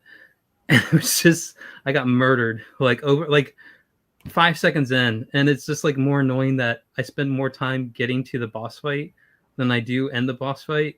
Like it's just like, god damn it, man. But one of my theories, like I looked up what some people were doing. I'm like, oh, one of my theories actually like turned out to be true. I just have to get within range of doing it before I can pull it off. But like I said, there's a ton of things that are optional. I wish there was a pause feature to it, just because like at certain times I'm like, makes it too easy. Give you a moment to think about it. It's more like I need to pee right now or whatever. Like I'm not like I'm playing this game. I think like an hour goes by. No, I've actually been playing for like 3 hours. Like I'm immersed in it, but it's not as if I'm looking to like it's the Dark Souls of life. Yeah. So, but yeah, there are a couple times where I'm just like, oh my god, or like the other night, like my girlfriend was like looking to just like come in, just sit down in the bedroom, and like I'm playing it, and like she's just looking to walk by, and I'm like, I can't stop it. Like I don't know what to tell you. Like, you know, I'm intense. You know, like I'm freaking out. She sees me freaking out, and like, it's a great game. I think it's game of the year material, in my opinion. Okay. I fucking love the lore. Like the more like you learn about some of the characters, there are parts about it, I'm like, what is going on about these but I think it's part of the whole thing is like you don't know that much going into it, and then you're figuring out the more you talk to the NPCs and everything in the game. Okay. And you figure out more of the background that goes on with it. But yeah, it's definitely, if you're looking for that Souls gameplay, it's there. There's plenty of bosses, mini bosses, caves, tunnels, castles, everything. And like, dude, I'm telling you, it's monumentally big. And then I've seen some stuff where like I see like there's things I haven't even touched yet, and it's like almost like doubling up like what I've already seen. Like I'm just like, wait, what? Like I assumed there was like just the basic area I was at, and it's like, nope, there's like a whole nother section you haven't even seen yet, kind of thing. And I'm like one of those types that I have this compulsion to want to 100% a game when I start it. Oh Jesus! Now if there's skill blocks, man, like there's times I'm just like, I give up. I tap out. I clearly cannot do this thing. Like I played the original Kingdom Hearts game, and there's like a optional portion where it's the Coliseum, and you basically have boss fight after boss fight after boss fight, or it's like tough enemies, and then it reaches the bosses, and I believe the final boss is Sephiroth from Final Fantasy. Really? Or Cloud. I forget which one. One's like the second to last boss, and one's the last boss, I believe. In Elden Ring? No. This is Kingdom Hearts. I'm just saying. Oh, sorry. I guess I'm going back to like parts of games where I've just tapped out. Like it's based on the Disney and Square Enix properties. Yes. So I believe beat the ice. There's an Ice Titan from Hercules. He's one of the last bosses in that whole setup. I beat him, and then I got to like Sephiroth or Cloud. I forget which one, and it was just murder. Like I get within 25%, 10% of their health, and just does me in. And like I don't know how many times I tried that fight, because at the end you get like the ultimate weapon. Yes. For the character, and that's what I was going for. I wanted that ultimate weapon, and I gave up. I stopped. I was like, I'm tired of running into this wall. Like I can't do it. You got a life to live, man. You got to go outside, touch grass. Well, I mean that was years ago, man. Like I think I was in high school when that was released. Yeah, that was like 2000. We could have made something better of our lives, but instead we wasted it playing. Well, I mean, how many people can say that? 95, 98% of the population. I'd probably say, yeah, that probably sounds about right. Yeah. The people who are rich right now, the ones who didn't play video games. I think the people who are mega rich, like they game the system. Well, yeah, they played the different kind of game. Mm-hmm. One that actually benefits them. Right. But I don't think I could play that game. I mean, I just could not be, I couldn't do that. I couldn't do that. Like what you have to do. I mean, yeah, you would think so. You would think I probably could have climbed further, but I don't think I could get to. I mean, you could have gotten somewhere, is what I'm saying. But anyway, I'm getting off topic here. Yeah. It's all right. That's what these streams are. I'm satisfied. I'm satisfied with these answers. Is there anything you wanted to ask me, Lucius? How are you doing with your campaign or your projects? What's going on? What's new in your world, man? Not a lot. I'm feeling a bit better. I think from our previous conversation about the weather, you were right. I think it was the cold weather was really fucking with me, and it's gotten a little warmer, so I'm feeling a little better. And more daylight. A little more daylight, yeah. Mm-hmm. Yeah. The almost at spring, man. We're like a week and a half or something away from it. So, I'm like sitting there, I'm thinking about things, thinking things over and turning them over in my head and thinking, because obviously I said the whole, what did I say the last time I was on here just before I left? What's the word? My brain's gone blank. God damn it. Discontinued, right? The word discontinued was what was used at one point. Mm-hmm. And I think, maybe I just need to change a pace, a little something different. You know what I mean? Maybe something that isn't fantasy based. Just try something different. No, let's not bring that up. Let's put that away. Away. Well, I think you're doing something, man. 4,500, 122 backers. That's nice. All right. Well, we'll talk about it really briefly. No, you can bring it back up now. Come on. You told me to get rid of it, and then Well, when I say get rid of it, you got to do it immediately. Otherwise, you change your mind. My bad. You say 122 backers, and so the thing is, I'm not actually looking. No, don't scroll through it. Just stay at the top, please. And what is this? I'm not really. It's this new thing they bring up because it's. How do I? Can I close this? I don't think so. Yeah. All right. Whatever. They're like asking you what they can use your cookie data for or some bullshit. Stupid. I hate it. But I understand why they do that because it's by law now they have to do that. So I'm not looking at the money number right now. I think I should make this clear. I'm not looking at the money. Okay. The money is secondary. That's like the icing on the cake. The number that I'm always looking at is the backer number. Backer, okay. And obviously, I have to look at this as a business lens, Mm-hmm. so to say. And in the first campaign, I got 250 backers, and I'm I'm past the halfway point, and I haven't even reached the halfway point of 250 backers here. So I'm just I've done everything I think I can do. Like, I mailed everybody on this mailing list for this. Don't Now you dare I want to look scroll. at I want to look at one number. I want to look at What the is the fucking volume, number? the volume number rather Oh, than I can tell the. you that. We don't have to scroll. Go Okay. back up. Go back up. You I'm back fuck. up. What is this delayed thing? Is it delayed?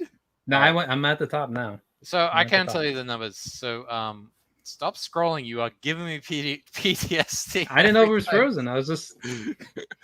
I think there's a delay. Anyway, so the numbers are obviously very interesting because roughly it's like half for book 1 and volume. Mm-hmm. Oh, sorry, book 2 and volume 2. So that tells me that like there's 50 new people who are backing this, but then there are like a bunch of people who are not from the previous thing, who either don't know it's happening because I sent out that giant what would you call it, group email through MailChimp from all the signups from the last campaign and also from this campaign. And I'm looking at the stats on this thing, and the stats are really interesting on this campaign page as well, because apparently it's been visited 1,462 times, but I've only got 100 and something backers. So I'm just wondering, what is the deal with all these other people? Like, where, you know what I mean? Like, I'm wondering Have you talked to any other people who are doing campaigns and asking what their numbers are? I have not. I would be curious. You don't have to like. I would ask them like, what's your visits to, like, buyer like ratio for you or whatever. All right, that might be a good thing to ask. Yes. Yeah, because one of the things on Twitter, at least, I always consider like 10% to be like the going rate. Like if 1 out of 10 people that came in liked my thing or whatever, like that's doing solid. If it's below that, I'm kind of like, oh, that sucks. If it's above that, I'm jazzed. But look at anyone's Twitter following and look at how many likes they get on a post, and it's usually like 10%. Yeah. If that. No, I mean, I know 10% is sort of, what would you call it, the baseline, so to say. Like, but I don't know. It's weird. It's like there's a lot of elements you got to fight. You got to fight all the crowdfunder drag that's going on. Like, all the hate that's going on for NFTs. Yeah. Campaigns have had that going on for ages. You're releasing the camp. You have a campaign you fulfilled, which is a huge boost for your reputation, at least. Like a number of people, I think it'd be much harder if you're trying to get up from 0 to your first campaign right now. As much as you're despairing over your current thing. I mean, here's the thing. I was despairing over it. I'm not really despairing over it so much right now. I guess I'm doing a good job, a better job at looking at it objectively, rather than letting depression and anxiety take control, so to say, and just kind of like thinking, you know what I mean? Like, look, even if it is discontinued, maybe it just means that people aren't ready for fantasy yet, or whatever, and maybe it just means I got to take a break and maybe do a different kind of book, so to say. Just kind of like, that's what I mean when I said like change it up a little bit. Yeah, go with something you want to do.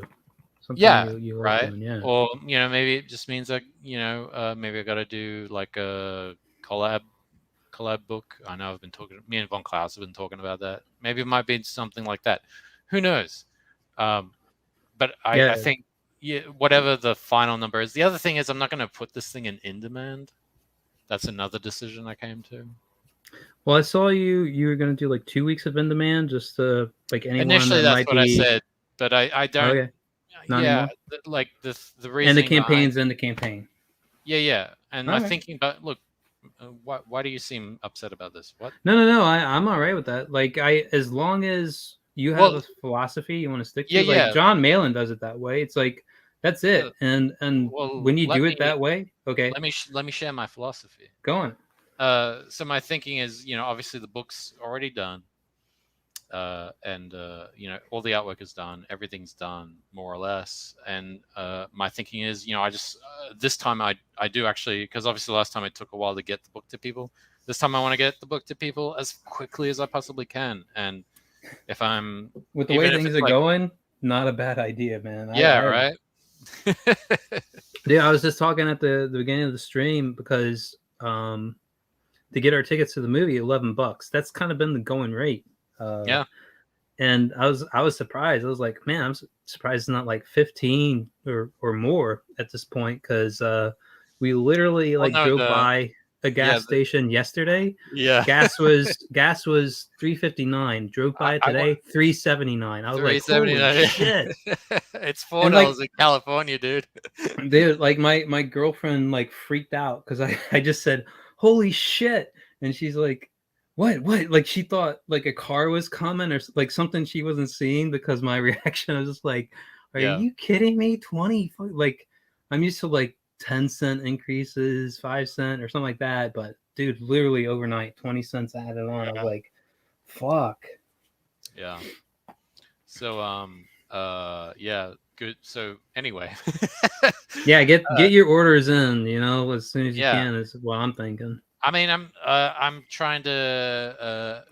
Although you're with 3D Zach, who I think is going to be, he's brokering with people a deal. Like he's doing it. He's got it down pat. He'll get it to everybody. And that's look. You know what? Of all the things how do I say this sentence? Of all the things that I'm glad I don't have to worry about, I'm glad that's one of those. And whatever paper stock he used on that first one, I like whatever that was. You're gonna enjoy this one, because I actually talked to him about that, and we're actually gonna go for something even better than that, even more visceral, if that makes any sense. All right, cool, dude. More tactile, because I really wanted to give it a sense of a journal. You know what I mean? Kind of like what? Because Samara has a journal, so I kind of want to make it sort of like that. But we'll see what it is. Everything's a bit up in the air right now. But it's not the end of the world, at least not yet. Yeah, exactly. And I think it just means I just got to change gears, do something a little different, something that maybe people might be more into, might. I keep saying resonate. I don't know why I keep saying that word, but something that people can sort of wrap their heads around a little bit easier. You know what I mean? It doesn't seem too intimidating for them, so to say. But we'll see how it goes. I guess the other thing that was bumming me out was that, as I think I've said this before, it's like I put a lot of fucking energy into this. Mm-hmm. A lot of work and a lot of energy, and it seems dude, that trailer was. I mean, I think it's still the dopest looking trailer out there. Let me finish my thought. I guess that was the thing. I was setting my expectations too high, in a way, because it's I put in all this work, and the thing with me is whenever I put in more energy, I tend to get less out of everything. So you put in $100 and you get a nickel out. Yeah. Or as opposed you get put in $50, you get maybe $5 out of it, so to say. Yeah. So I think, and please stop me if I'm wrong in any of this, but I feel if you do the bare minimum on anything, or at least I think if I do the bare minimum, sorry, let me rephrase it. If I do the bare minimum, then I'll get more reward out of it, and I'll just be like, all right. I mean, am I wrong? The thing about doing it the hardcore way is that you might be putting in more work than you're going to get returns off of your work. Well, I mean, I guess that was the thing. It's the same as Tinder. When you go in with the wrong expectations, you're going to get really mad and frustrated. You know what I mean? Whereas if you go in thinking, I'm just going to go in and, keep my expectations low, whatever happens, and you just kind of got to accept wherever the cards may lay. I guess there is a point though where you can be too carefree, and like true, that is true. So I guess it is a bit of a balancing act, but well, I think it's you don't know until you try, and then you can well, now I know recalibrate. People don't really. I mean, look, the people who do see the trailer has 108 views. All right. Well, and the problem is that every time you do like one of these like promo streams where like 80 to 200, 300, I don't know what the numbers are. It's somewhere in the low 20s. All right. All right. Well, when everyone's watching and you play it on that, they might not feel the need to watch it themselves after that point. True. So I wouldn't necessarily look at it quite that way. Although, like, dude, I rewatched. I was digging it so much. I rewatched it. I don't know how many times. I don't know if that bumps up the view count at all, but I was like, "This I don't is think it does because I think it registers. I mean, look, I appreciate. Look, don't get me wrong. I appreciate it when people appreciate it. Yeah. Like, I guess once again going in with high expectation. I was thinking, yeah, I'll do this trailer, and everyone will watch it, and it'll like. People like spread it like wildfire. Everyone will be like, "Yo, have you seen this trailer, man? Yeah, like, oh, we got to show it to this guy." You know what I mean? Like the whole, word of mouth thing. But maybe there's a little bit of that in the background. I just can't see it because I would have thought, like bigger names would be like taking notice. Kelsey saw it. He liked it. That was cool. He gave it a shout out on his channel. That was cool. I think it's. I mean, I don't want to like. You feel how you feel about it, but I honestly think it's like a gold standard. Like if I were trying to hit a bar, that would be the bar I want to hit. Thank you. Yeah. But what I'm saying is, yes, that bar is there, and I appreciate you using that term gold standard. So I guess my logic is if it is gold standard, then more people should be flocking to it. But I guess to me, it just doesn't seem like enough people are. It's just. I guess I'm looking at it from a marketing standpoint. Like if you do it like a banger trailer, then theoretically you should get more sales. You know what I mean? It's really about just the right person gives you the right push to like make it blow up. Like if you do a tweet, well, I mean, how many, dude, it kills me with seeing some of these tweets people put out. They get like 10,000 likes, and I'm like, this is so fucking hollow and empty. Yeah. This is like, it's just like, good morning, fam, or something like something like that. Sophie, maybe that's what I gotta do. Something really lame and hollow. Yeah, and I'm just like, dude, I like put my heart and effort. Like I put 20 hours into a drawing. There you go. And then it's like 50 likes, and I'm like, exactly. Oh man, that's even what for I mean. me, that's not. That's what I mean. That's what I'm saying. Yeah. You shouldn't put 50 hours into it. You should put 1 hour into it and watch those likes climb, buddy. There is though. I mean, animation, I don't think there's any way around it. But there are times where like I have a drawing, literally takes me an hour, and like I don't know what it is. It's just fucking magic. Like it just works. Even I'm like, dude, this is pretty fucking good, and like people respond. Like it obviously hits a mark. And then there's other times where I'm just like working it, like small iterations, like, no, I need to redo that over and over and over again. And even though I'm like, it's good, it's never as good as that one. I just like hour of my time. Like it was exactly. Like, so, like reality is trying to tell you something, I feel like. You know what I mean? Like put in a little effort, but just don't put in a lot of effort. Yeah. Like learn to ration your energy in like put it into places just as much as you need it, and then nothing more. You know what I mean? Because I'm never gonna make another fucking trailer like that again. Fuck that shit. I can see that. But... Like given the lack of response, like fuck it, fine. I'll just do my joke trailer like I did in the first one. Like that's the thing. Like I'm looking at the first campaign. I'm looking at the second one, and these are two very different campaigns in regards to response and sort of like layer of quality. So whatever it is, what it is. I think it's just one of those things where you just got to try and roll with it now. So we've done the A test and we've done the B test, So now we know where it lies, somewhere in between those two. So. Yeah, man. It's always a learning process. So, what would you like to see me do next, Lucius? Like, would you like to see Bikini Cowboy Volume 2, or would you like to see something new and different? I would say try something new and different. Something you've always been wanting, like something you thought about doing. Porn. If you can do a fresh take on it. No. Well, I was take on it. No, there's no way I can. But I made that joke just because I was Phil and his brother were doing the stream just before this, and they were like, "Hey guys, we got a new book out. It's the Book of Butts." And it's literally just an art book where they just drawn women's asses. It's basically a porn book. Like, yeah, check it out. I'm like making fun of them in the chat. Is there going to be a foot book? we draw pictures of women's feet. They're like, what? No, man. Like, fucking, that's a gross fetish, bro. I'm like, okay, what about women's hairy armpits? You can do a book about that? Anyway. There are people. Yeah, I like how you just like, Yeah, cool joke, bro.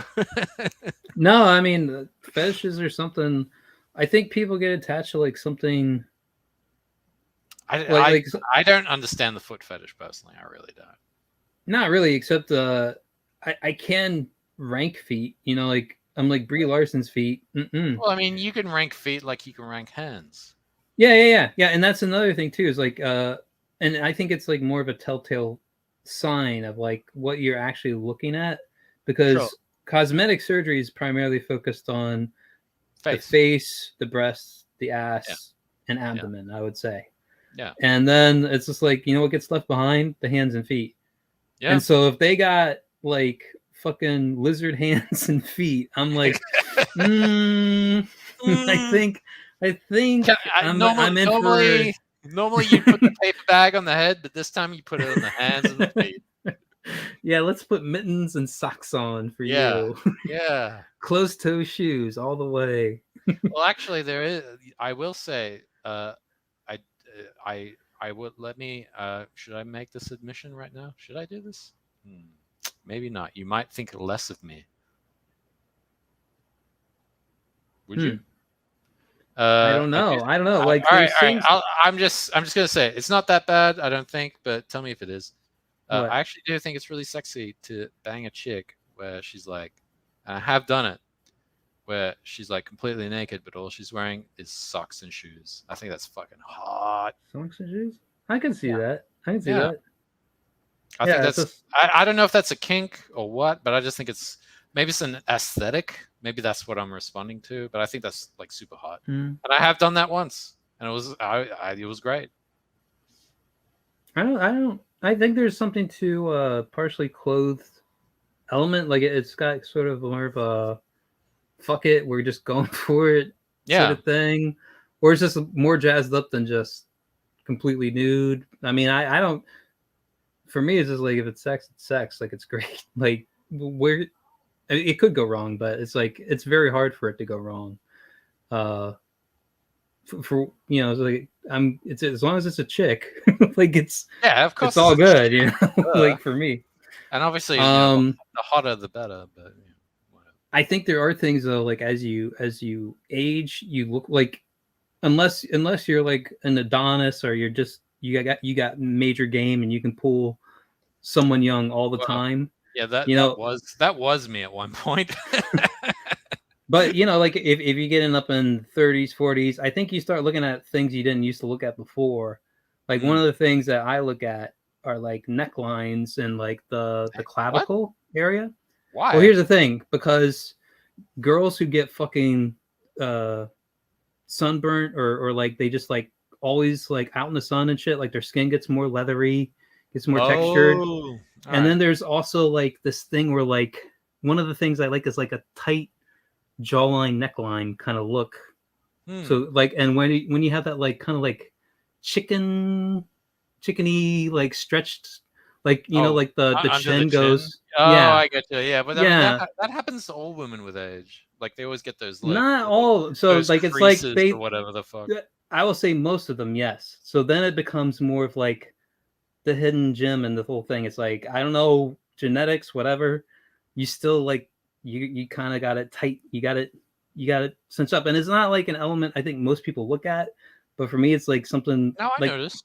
I noticed. Yeah, for me, like I've always ranked it as face, overall body, and then like ass, and then breast. Like breasts to me are like kind of like a bonus. I'm more about legs and ass, like over everything else. Like as far as like the thing I'm looking for. Well, here's the clincher of a question for you, Lucius. Mm-hmm. Would you do it with a chick who was flat chested? Yeah. All right. Yeah. Same here. It's not like a deal breaker for me. It's just like, yeah, okay. Me neither. It's like, all right, this is how it is. I'm down. And in fact, it's kind of hot.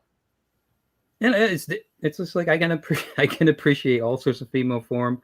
I kind of hate like the implant looks where it's like obvious. Like I mean, like where it's just like static. It looks like somebody just shoved bags in you. Like what the but there's like they don't move though. Yeah, there's like good boob jobs where it's like, man, I couldn't tell, and then there's ones just like that. Why did you think this looked good at all? Like this is bad. Like I can see where like the skin is taut and like pulled in like around the implant itself. Like it's just like it's an ugly look to me. But it's tough for women, I guess. But I mean, they get it all in their head. And well, I mean, part of it is that is true. But the other part of it is like, it's in a way it's partly the same for some guys as well. It's like, it's when you look in the mirror and it's like that self-reflect image, so to say, the image in your own minds. And part of why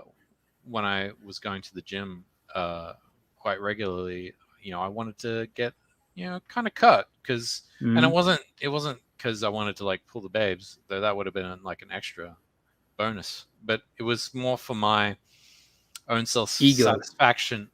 Self-satisfaction, where I could be like, look in the mirror and be like, you know what? Okay. I look good, man. Okay. You know what I mean? Like it's almost like a confidence boost in a strange way. Well, yeah. I mean, if you think you look good, you're gonna believe you look good. You're gonna act like you. If you think you look good, you're gonna feel good, and if you feel good, you're gonna be a little happier. And it's a small thing, but it's. But the amount of like, I mean, even young, like really young women, like in their teens and 20s, who get like lip injections and all this shit, and I'm just like, you already look, like the version of like what I see of celebrities of like 40, 50, where like they're actually trying to look young by filling out and pulling and stretching and all that. It's like you were nowhere close to that area, but now you look like a bee just stung you, like on your lip or whatever. I mean, this is the thing. It's like plastic surgery was originally supposed to be, for people who were disfigured to sort of like help alleviate whatever. Because obviously, if you've been in a car accident. So yeah, you didn't think you were Quasimodo at the end of it.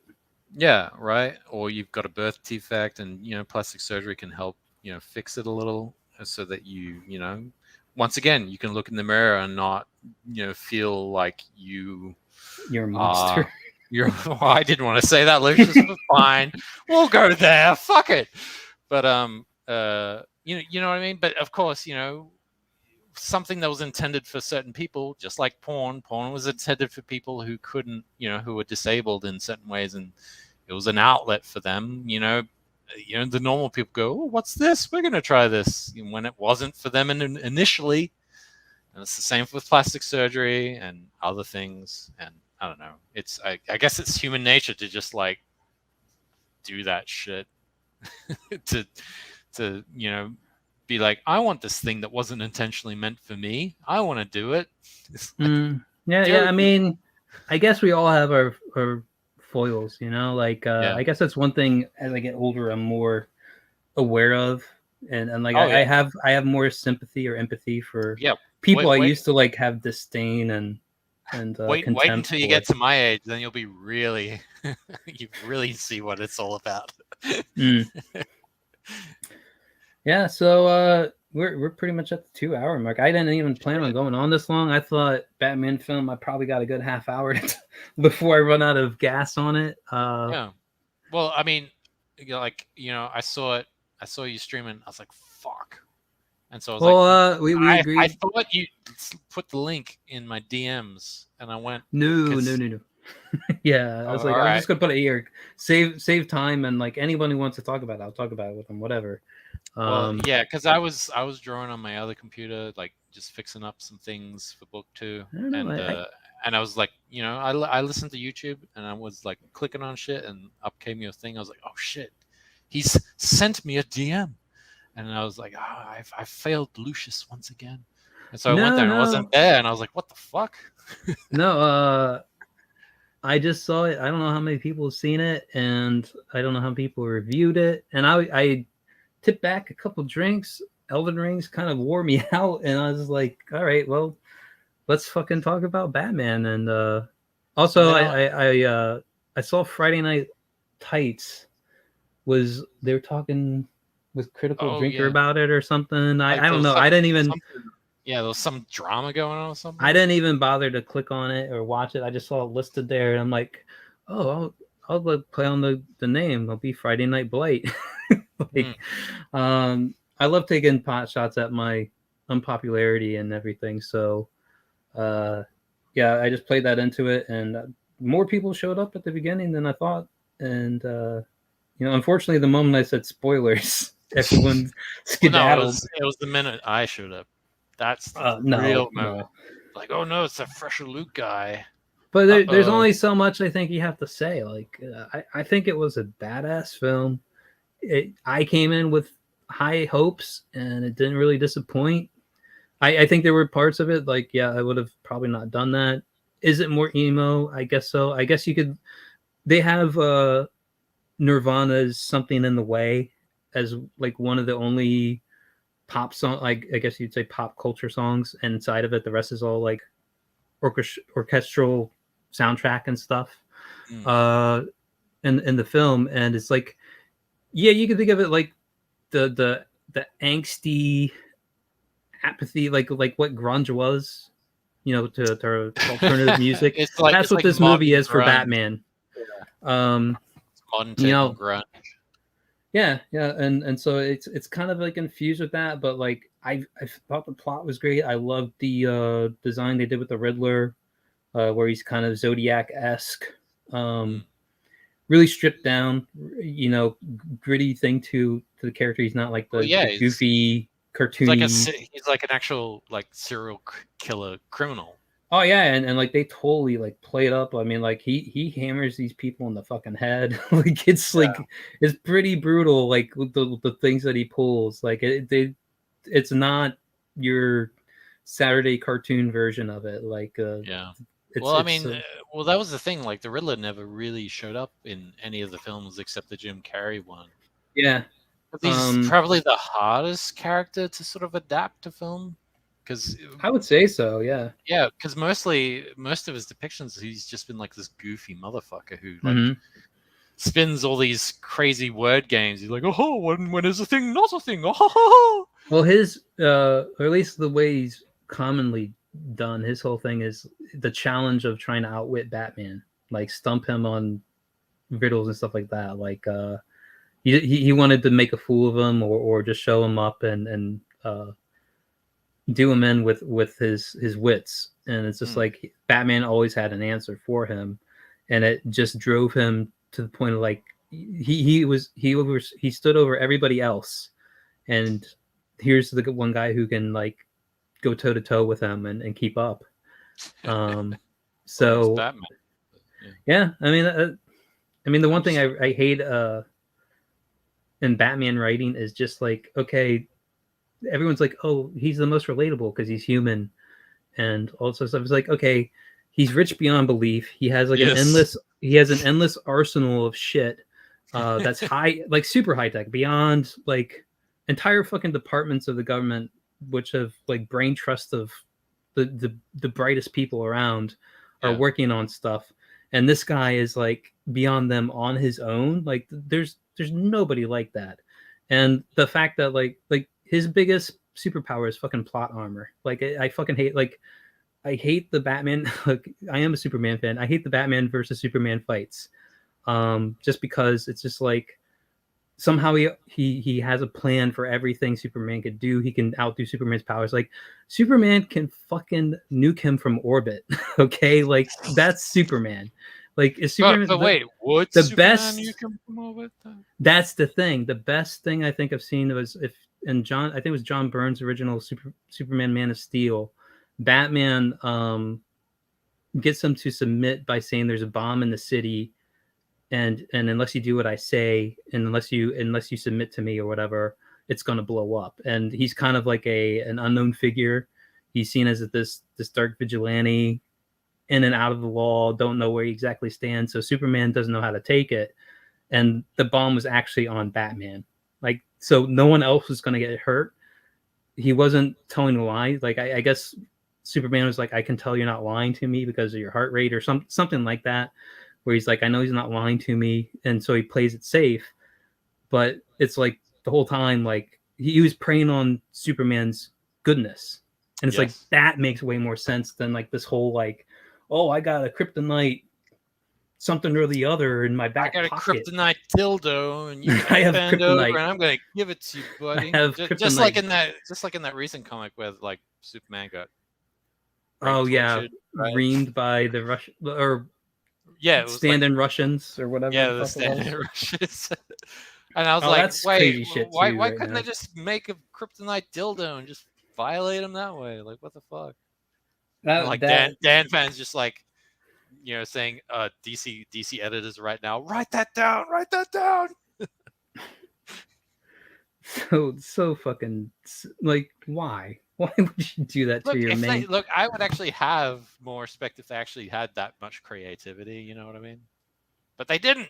They should never go there. There should never be. Oh no, they should. Reaming Superman. Yeah, I agree. But you know what I mean? It's like, at least try. Don't just be like. Yeah, if you're gonna do it, go all the way, I guess. But yeah, think it out at least. Like put a little effort into it at least. Don't just be like, oh yeah, they just got like a metal rod and like stuck it up his ass. Like, yeah. The actual DC Comics and Marvel Comics line is pretty much dead to me. Oh, unless they do. It's done. Unless they do something like All-Star Superman, which I wish they had followed up on those books in some fashion. The great thing about those is like it was basically like it was whatever they wanted it to be. Yeah. And it's funny because Grant Morrison, like, I feel like he did like one of the greatest Superman stories ever. And then Frank Miller had All-Star Batman and Robin, and it was like this with Jim Lee, and it was like this epic like joke. Yeah. For most people, I don't even know if they even finished the series because it was monumentally like stuck in developmental hell or delay hell, like where it was like half a year between like issues and shit. Like it was just like, what the hell happened? Now, I know there was a delay with Grant Morrison and Frank Quitely because I was like trying to get that issue to issue, and it was like month after month, like, yeah, it's gonna be this week in comic book stores. And I would go all the way to the store to like I want to get it, not there. And then I check like the online message boards or whatever, and it's like, yeah, it's delayed. It was because Frank Quitely, like, he just works slow. Yeah. He takes his time doing it, and like in the end, it paid off. It's much better as a collected series than the hell it was. Like that was, like part of the drag of the mid 2000s books at that time. Everything was written for trade. They had creative teams together. The Ultimates was another one that was like a huge delay one with Mark Miller and Brian Hitch. Brian Hitch was slow, like, and it's like everything you hear now with like some of these campaign pieces where it's like, yeah, family events, other jobs, other gigs get in the way. It's like, yeah, but why are you on a monthly book if you can't make it happen? Like, it's all right, like you miss a month here or there, but when it's like 6 months, man. All right, we've hit the 2-hour mark, Lucius. We have, and it's probably way past your usual bedtime. It's fine because I'm talking to you, my man. You're my man. Thank you. Okay, man. Yeah, man. Yeah, man. All right. So thanks to everybody who came by. Yeah, back for Sake of Gods 2 today. Absolutely. The link is somewhere out there. Maybe it's in the description below. Who knows? I did not figure we'd go there, but I'll throw it in there. I'll also timestamp everything so people come to this will right. Well, that was nice. Be able to skip around to their delight. I feel like there was something else I wanted to say. I can't think of it. Oh well, never mind. We'll just end it. Fuck it. I'll remember it just as we end the stream. We'll be like, oh yeah, that's what I wanted to say. God damn. That's all right. All right. So thanks for coming in, Fresher Luke. Thanks, Christopher John, for coming in. Sorry, I got right to he was coming in to watch, and I'm like, spoilers. And he's all right. I gotta go. But yeah, go watch the Batman if you haven't, and you're not against the Cape films anymore. I will ask this. Are you gonna go see Black Adam when it comes out, Lucius? Probably. Yeah, probably. I think I might go see it as well. Here's another question for you: will you go see The Flash? I feel like that's a tough one. I hate Ezra Miller as a person. I don't think he was bad as he was one of the better parts of the Justice League movie, the Snyder cut. Sure. Yeah. More developed or whatever, and it looks like it could be good. But I only saw like a snippet. Like, dude, they only gave like 5-second montage. I was kind of confused because they had the Batman up front. I'm like, are they promoting the movie I just paid to see? Like, this is really fucking weird. And then they're like, oh, Aquaman, Flash, and Black Adam. Yeah. And I heard about Black Adam a while ago, and I'm like, oh, that would be bomb. Like, I mean, the one thing, as long as they have any kind of acting chops at all, pro wrestlers are just like built to be like hero characters, and The Rock has only gotten girthier over time. He's gotten more cut and more powerful. He's been roiding hardcore, man. Yeah. But yeah, I mean, I think he'll be great for that role, and it's like a darker thing. Like, I know people hate on DC being dark. I actually kind of dig it. I like I don't mind them taking that look at it. I will say this: I actually prefer the DC films to the Marvel films exponentially. The Marvel films are just kind of like overall beige. For me, it's like I liked Iron Man. I like Thor. I liked Winter Soldier, Captain America, Winter Soldier, and Infinity War. I guess those are like the four. Like, if I like ones I would rewatch, those would be it. I mean, they're just kind of like, I don't know. Anyway, what was I gonna say? Never mind. We'll just end it. Fuck it. Yeah, we were supposed to end it like 5 minutes ago. Let's do this. Yeah, we will. All right. See you all at the Tables of Valhalla. Bye.